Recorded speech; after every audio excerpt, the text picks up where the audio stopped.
Welcome to the Town and Country Podcast, Two Churches, One Ministry. I am your host, Jonathan Illian, and we are glad you chose to join us here in beautiful Cedar Falls, Iowa. He's back, and he's better than before. It's Pastor Kevin. Pastor Kevin Richter is here with us. I don't know about better than before, but well, I'm here. It wasn't hard to get better than before. Right. He's no worse than before. Oh, you mean physically? Yeah. Mentally, well, I'm waiting. There it is. Pastor Kevin is the pastor at St. John's Lutheran in Rhinebeck, Iowa, and we have with us the other guy. That other guy. The other guy. That's all we know. Yeah. The other guy. It's the other guy. It's Pastor Kapanka, who's pastor at Immanuel Lutheran Church in Cedar Falls, Iowa. You know what? I seem to remember that we didn't miss as a result of some surgery. I mean, I think he made it up. He's not shown us a scar or anything like that. Well, I'll show you the scar. I'd rather not see the scar, quite frankly. So tell us a little bit about what happened to you. Was it brain surgery? Was it? It probably should have been. That'd have been better for me. But no, I injured my back last summer. It went through 6 months of pain and mobility issues and nerve damage. It was the bulged disc pressing on the nerve. So they went in and removed that little piece of the disc and took the pressure off the nerve. The pain in my leg is completely gone. I'm up walking around. I still have a little bit of tingling and numbness in my foot, but they said that could take about a year to go away, and I can certainly live with that in the meantime. So, yeah, I am doing much better than I have for the last 6 months and feeling good and getting around, and I'll start physical therapy here soon and be good to go. So was there anything that they could do about the tingling and numbness above your neck? Nope, that they said is just permanent. That's life. permanent? Yeah. Oh, okay. Well, that's okay. I do thank you guys for the prayer, and thanks for covering without me. You know, you guys really just showed that I'm replaceable and not needed. You guys did such a good job. There's no need for me to even be here. I think the only one who's irreplaceable is Jonathan. Yeah. Oh, man. So today we're going to be continuing our talk on living Lutheran, and our focus again is on the 6th Commandment, which is you shall not commit adultery. And let's remind everybody what this means. It says we should fear and love God so that we lead a sexually pure and decent life in what we do and say, and husband and wife love and honor each other. So, Pastor Kevin, since you had all that time off, why don't you go ahead and start us off on this and kind of fill in the gaps from what we had before. So yeah, I was going to say, you guys made it real easy. All I had to do was listen to what you talked about and then just take some notes and throw in my comments where I would have jumped in if I had been here. So, no, I thought you guys did an excellent job. You covered so many good things. There's really probably not that much we need to rehash over it. But I kind of want to, pick up on two focuses of kind of you guys talked about it at the very end. So it's just kind of a nice kickstart for the beginning of this one. Really that parental focus, that how do we pass down marriage and the institution of marriage and this holy relationship God has given us well to our children? And one is just to live it, model it, and show it to them. But two, I do think we need more intentional teaching on it. I think for far too long we have not taught our kids what dating should be, what, engagement should be, what marriage should look like, that there are things about our own marriage that we want you to emulate because we like these. There are things about our marriage we don't want you to emulate because we're sinners and not perfect, And so I want to talk about that, but I also just want to do, you guys alluded to it, but, just this idea that this does have a sexual nature component to it. And I think this is one of the things where the church has also kind of failed children. Yes. In it's not fun to talk about, so let's just not talk about it, And when we do talk about it, let's talk about it in a very negative, taboo way of what thou shalt not do with this. Don't think, don't act, don't do. And really make it the forbidden fruit, that it's so untouchable. Well, why is that? What about it should I not be enjoying? I was talking to a female one time, and she said, I grew up Christian my whole life. I grew up in the church just hearing about sex is taboo, sex is wrong, don't do sex, to the point that I was so uncomfortable, I couldn't even have sex with my husband on my wedding night because I felt dirty and shameful and that this is wrong. Yeah, isn't that a sad legacy that we've left so many young people? Right. And so I think the church really needs to take back and teach what a healthy biblical view of sexuality is, that this is a beautiful, wonderful, God-given, holy gift within the proper place, within the proper boundaries. Yeah. And that teaching doesn't start in premarital counseling. No. It's got to start much earlier. Yeah, I mean, really, it starts as early as when you start telling your kids no one should, see certain parts of your body, and no one should touch certain parts of your body except mom, dad, and a doctor. Well, why is that? Because God has made you special, and these are special parts of your body. You can start with preschoolers in helping them understand that there are parts of their body God has designed for a special purpose, and then just letting that go the rest of their life. Because I'll tell you what, if the church doesn't talk about it, and you guys alluded to this last week too, or last time, the world will, right? Yes. Our culture, being so sexualized, is going to try to teach them what sex should be, how they should use their bodies, all these things, and it's all going to be the wrong things, what we don't want, yes, sex before marriage is just a given. You got to do the test drive, as you guys talked about, and that this is just a natural progression. You date, you sleep together, you move in, you live together, and then you get married if it works out down the road, and this is what the world is teaching our children. And so as Christian parents, as Christian teachers of God's word, in church, we've got to take the script back into our hands and teach them the positive good use, and Absolutely. and one of Couldn't the agree more. One of the analogies I love is, if you put dirt in a pot around a plant, what do we call that? Well, it's soil, right? Yeah. Because it's doing what it was meant to do. It's where it's supposed to be. If we scoop it out of the pot and throw it on the floor, what is it now?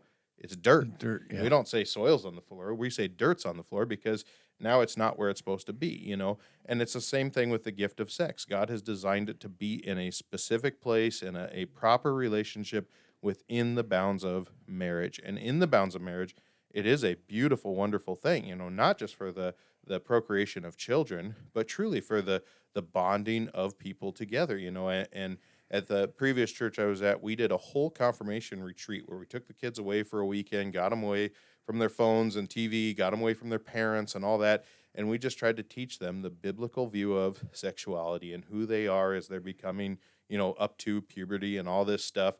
And really the point is to teach them what's the purpose of dating, what's the purpose of all these things. But it was just so fascinating to me that all the science we could bring into it of when you have sex with someone, there are, actual chemicals in our brains that bond us to that person and attach us to them because that's how God has designed it to work, And As long as it's in the context of marriage. When it's not in a marriage, those bonds are that bonding reality, that bonding chemical that takes place, supposed to be in marriage, is diminished so that when you eventually do find your spouse. Right. It's still happening. You're still bonding yourself to that person, but it's not somebody you're going to be with the rest of your life. And so one of the activities we actually had them do is we gave them a piece of duct tape, and we had them go around and stick it to, multiple people.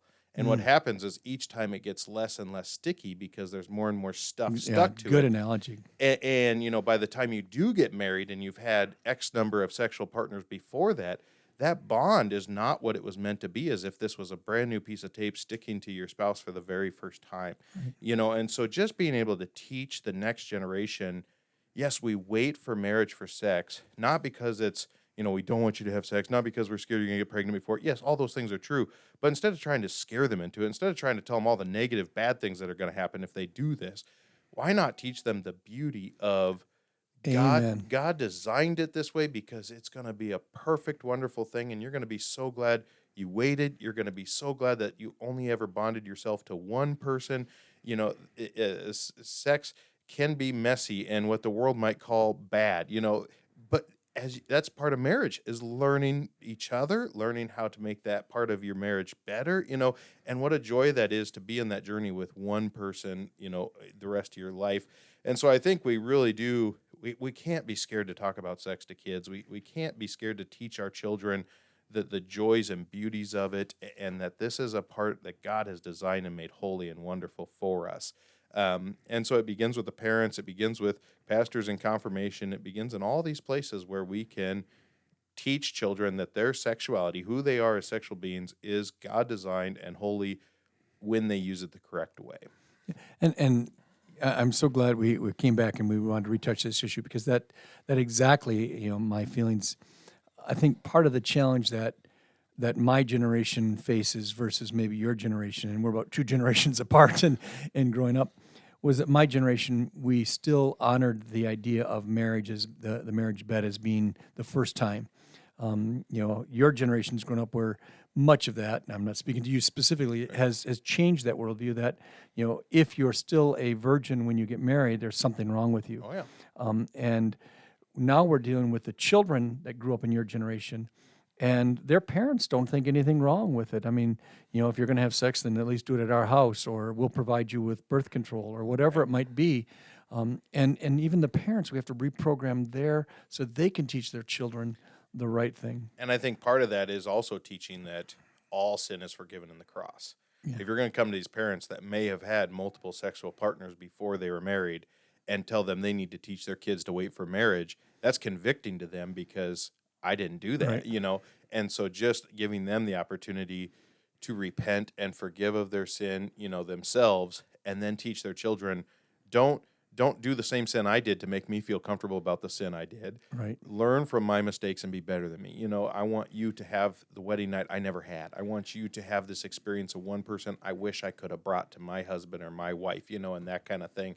And that's also teach your children, it's okay to teach your children your failures because that shows them a life of repentance, that I didn't do it this way, but God has forgiven me, and I want you to do it that way too, and so. So I ask you as a young parent now and in this generation, when a mom and dad has middle schoolers or younger or whatever age, how much should mom and dad demonstrate their, obviously not their intimacy before them, but their idea that our love is different than my love for you as a child, and mom and dad need special mom and dad time, or however you phrase it. Right. What's the tool that you use to kind of help parents teach that lesson? Yeah, I do think that they should see parents be intimate because there is an intimacy that goes far beyond just sex, right? So holding hands, kissing, Right. when you come home from work, you hug, whatever that looks like. That you're sitting on the couch, you sit close to each other. It's okay for your children Absolutely. to see parents be intimate in these ways that we care about each other, we love each other. But really, I think the biggest thing with our children is, the dual nature, showing them and teaching them. Yeah. You model it for them, but then you talk about it with them. Yeah. And I loved what you guys said last time. That the marriage should come before the children.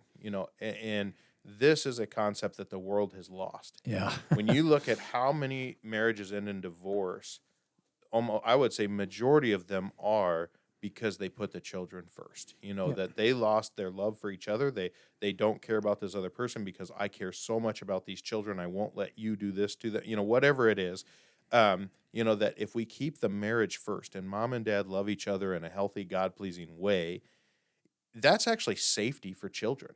Yeah. If they know they can't come between you and break you apart no matter how many times they try, there's actually safety and comfort in that for them because they know mom and dad love us so much, love each other so much. They're never going to leave us. They're never going to break apart. We can't break them apart. And we did a parenting Bible study one time that the guy just flat out said that. He said, my kids know mom and me are a team and they're never going to break us apart, Yeah, and absolutely. that's good for them. That is so good for them, and so modeling that to them that, when kids come and ask a question, don't say, go ask your mother. You say, mom and I will talk about that and come back to you with an answer. Because now I'm not pitting mom against me and I'm looking like the good guy and going to make her the bad guy. It's we are a united front. We will make this decision together and then give you the answer, and it's coming from both of us. Yeah, and it's funny you say that. And, I can remember it didn't happen very often, but maybe a less than a handful of times when my kids were growing up. And one of my kids would talk back to their mom. And if I were in the room, I immediately overreacted on purpose. Nobody talks to my wife that way, not even my children. Yeah. Nobody, yells at my wife, not even my children. And so they immediately knew that I was going to defend mom no matter what. And so if my kids heard me speaking, or I heard my kids speaking like this to their mother, I would jump to their defense. No, I probably overreacted, but I wanted them to get that message that your mom and I are one voice, and nobody speaks to my wife, who I love, the way that you just did. You didn't have to do it more than once or twice, and they learned that lesson early. Ultimately, if mom and child are hanging off a cliff, I'm going to save mom. And that's a hard reality to actually What about verbalize. if it's me? Yeah. You know, I'm dead. You all know that we would let you drop. That's it. I'm closest to heaven as it is. and there are people that have had to face this choice of in a hospital, mom's giving birth, and we can only save one. Which one do you want us to save? Well, my wife.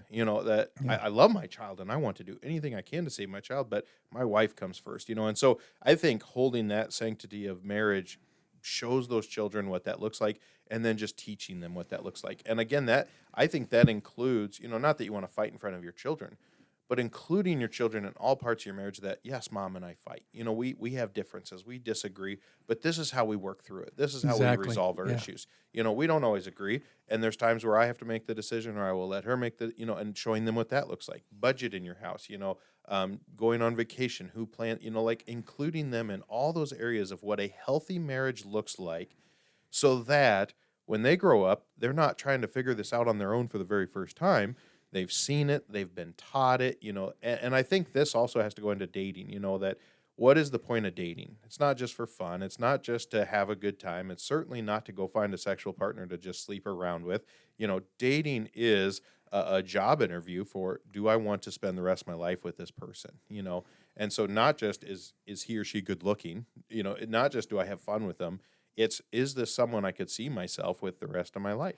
See, and I would add to that whole concept of dating and the intimacy that comes through a husband and wife is we've raised a generation or two, or maybe we've always been this way, and I'm just oblivious to it, that sex and dating and relationships are more about me than you. Right. And so what can I get out of this? Can I get a date for the prom and I'll look good going out with the best, the head cheerleader or whoever it is? When I'm in the bedroom, can I get my pleasure out of this more than I give? And so how do we help train ourselves and our children that the relationship is not about what do I get, but what do I give? Yeah, and by giving, I will receive back too, right? Yeah, but the greatest joy comes in what I give. And I don't think we teach that nearly enough. And so I think, yes, teaching your children it's healthy for mom and dad to go have a date night. But I really am a firm believer in dads, take your daughters out on dates. Yeah. Show them how a gentleman should treat the daughter. Show her what it looks like when you give to her more than you want to take for yourself. Moms, take your sons out. They may not like it, but just, go have that time. And the cool part is if you start young, every little kid likes to go out for supper. And so if you build this as a culture of your family and you start young and you just continue to do it the rest of your life, they're not going to think it's weird or awkward. Like mom's taking me out on a date. No, I'm just getting to go out with mom. But by doing so, you're showing them, or take the kids out on a mom and dad date. Show them what a date looks like between the two of us, that we put our phones down, that we talk about life, that we listen to each other, these kind of things. We have to model for them and teach them what a God-pleasing marriage is, how we uphold this holy institution he has given us in all aspects of life. So now we've spoken about the kids and their relationship to the 6th Commandment. So what about the people that have been married for years and years and years? How is it that we can help remind them of the truths of what it means to be following the 6th Commandment? What do we do? I love that you brought this up, and it takes me to my next exact point is, and I'm not trying to call anybody out, but I really do think I've just noticed that older generation is guilty of this, how you talk about marriage. Yeah. What I listen to old guys talk about marriage as if it's the worst thing of their life, and it's all jokes, and I know they're joking, but what is a young guy that's just newly married or just having newly kids supposed to do when all the advice he's given is happy wife, happy life, just keep her happy, or she's going to wear the pants, so you just be submissive. It's not faithful Christian advice of here's how to be a God-pleasing husband. Here's how to be a God-pleasing father. Here's the mistakes I made. I want you to learn from them. It's all joking. It's all crude. It's all just negative. And I really would love to see that flip. I would love to see, this is Titus. Older gentlemen, teach the younger gentlemen. Older ladies, teach the younger ladies. And I think it's in Ephesians where he talks about let no crude joking come out of your mouth. That really, like, if we want to uphold the institution of marriage, we have to talk about it as if it's a holy, wonderful, beautiful thing, that this is a gift God has given us. And I think it says that in Ephesians 5, that famous marriage passage that really isn't about marriage, but we use it all the time.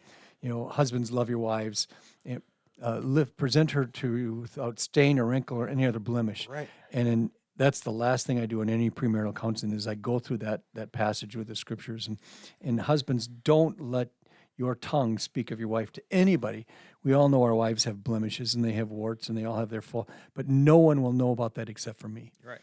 And so I would never allow that to happen. And so I think, you're exactly right. We do that. The other thing that I would add is in premarital counseling, I've gone through some of those programmed ones. I've been trained in a lot of those. But the one thing that I've added to every premarital counseling I go with, and I require every couple I marry to sit down with me for 8 to 10 hours minimum, is we always add a section on what I call marriage maintenance. And so you go through the compatibility test, and you go through the financials, and you go through all those things that most of those marriage maintenance stuff or marriage premarital stuff go. But then I've added my own component of marriage maintenance. How do you get, because most of that premarital stuff is to get you from year 1 to year 3 or year 7. But how do you get from year 7 to year 55? And we don't talk too much about that. And so we spend quite a bit of time saying, okay, there's going to come a time when the romance, the glitz, the stuff wears off and you get into a rut and life just kind of, you have kids and takes over. And how do you make sure your marriage doesn't become second fiddle? And so we spend a lot of time talking about how to stay married to age 55 and 60 years of marriage. And so I think we have to be intentional about, it's not just enough to say get married, but stay married. Yeah, I mean, this Sunday I'm going to be preaching on, God is our defense against marital struggles, and divorce. And marriage It's funny because I'm preaching on the same thing. What a coincidence. Marriage is one of the hardest things because it takes so much intentional work every single day. I've only been married 5 years, and I've already learned the lesson the hard way over and over and over again. I always want to try to get to the place where I can coast. I want to get our marriage to a good enough place where I don't have to work at it. I don't have to try. I can just get us to a place where we're good. We got this. I can stop working. And every time I do that, you know what happens? It's like we end up in the biggest fights, the hardest conversations, because that's not an option in marriage. Yeah. It is Good intentional. Point. What a great point. Intentional work every single day. And, a friend told me his mother-in-law gave him the best advice he ever got. What it took to win her is what it'll take to keep her. When, young boys put so much effort and energy into winning that girl over, wooing her and showing her he can be a great guy and I'm the right guy for you, you should marry me. And as soon as we're married, then a lot of times that's when we stop trying. I've won the prize. I've got the thing done. She's not going to divorce me. Now I don't have to work that hard. And it's like, no, every day is work. And that's not a labor. That's not a task. That's a joy. Yeah. That marriage is not about me, but about what not what I can get, but what I can give. What a privilege, to be able to work at that. And, I think, one of the things I would love to see our culture change is instead of premarital counseling, because in those 6 to 8 months before the wedding, they've got so many details of the wedding and the guest list and all these things. You could talk till you're blue in the face, and only about a 10% of what you actually says sticks with them. Now that really hurts because I've been doing this for years. What a That may be pastor true. one time told me, and I loved the idea, was we really should teach Christian couples especially to do pre-engagement counseling. That before you ask her to marry you, you come in and do the compatibility Yeah, but that would test. ruin the whole big surprise of getting down on one knee. It's like, well, I'm going to engage you, so we need to go counseling, and then I can engage. Right. No, I think it's a good idea, but that's a cultural shift. Right. And that would be not looking the way the rest of the world looks and being okay with that as Christians. Really? Is that how it's supposed to work? But that really we've had the conversations we need to have. We do agree about how we're going to raise the children, what our faith life in our marriage is going to look like. All these things before we agree to marry each other. And then what I would love to see is like a year after marriage, you come back and do, marriage counseling at that point. And that's where you could work on the maintenance because you've already got the experience now. Let's talk about what have been some of the fights you've done, what have been in some ways you've stopped trying, and all those things. But again, I think, so much of this is just the fact that you've got two sinful people trying to selflessly love each other, and that's hard. And so to kind of bring us back to the point in the 6th Commandment, we always think of the commandments of thou shalt nots. Right. And certainly this is there. But what's the gospel side of that? Where's God's grace when I already have? When I've slipped, I've fallen, I've had multiple partners, I haven't been faithful to my wife or faithful to my pledge or my vows. Well, yeah, I mean, before you're married, you confess that to each other. You share your past history. You share what you're bringing into the marriage. And I even have a friend, as part of pre-marriage counseling, he has them go into the sanctuary and do private confession absolution as a couple. If it's one person, it's both of them. They both get to confess. But then also, so you confess and you forgive each other and you still love each other. There's the grace of God. Yeah. I know your sin and I still love you. I know your sin and I still want to be with you. What a powerful thing it is for me as one of the receiver of that gift, that you can still love me after this. I mean, what a gift that is that you give to me in that. But then also, this is, a daily part of our marriage, because really, like, I've used this example before that, like, on the wedding night, you strip yourself bare naked and you expose everything you are to that other person, and it's kind of the beauty of the garden. They were naked and unashamed. I can show you every part of me because now you're my wife or you are my husband. But that's not physical, just physical. That's also emotional, spiritual. Every day I get to bear all my good, bad, ugly, my sin to you, trusting you're going to forgive me and still love me. And this is where marriage becomes the perfect example of Christ and the church, because the church can bear her sin, all her ugliness, blemish, wrinkles, spots, and Christ still loves her. Yeah. And so we bring that into our marriage every single day. This is something Dolly and I have started practicing. As Sem talked about it, that every night in bed, they would lay in bed and confess their sins to each other and then tell each other, you are forgiven in the name of the Father, Son, and Holy Spirit. Or we say, you are forgiven in thought, word, and deed. And so you just lay there and confess your sins to this person, knowing and trusting they know the worst of me and they still love me. Wow, what an amazing example of that. And I don't know if there's any better place for us to wrap it up. That's beautiful. Yeah. And then again, not only is that in our marriage, we've brought that into our children. At dinner, we do, a favorite thankful sorry. What was your favorite part of the day? What are you thankful for today? And what's something you're sorry for? And so we get to confess our sins to each other and speak words of forgiveness to each other. And so that's just the beauty of marriage being passed down to the children. And I'm not trying to brag like we do everything perfect. We don't. But that's just something. Dolly has told me that. Yeah.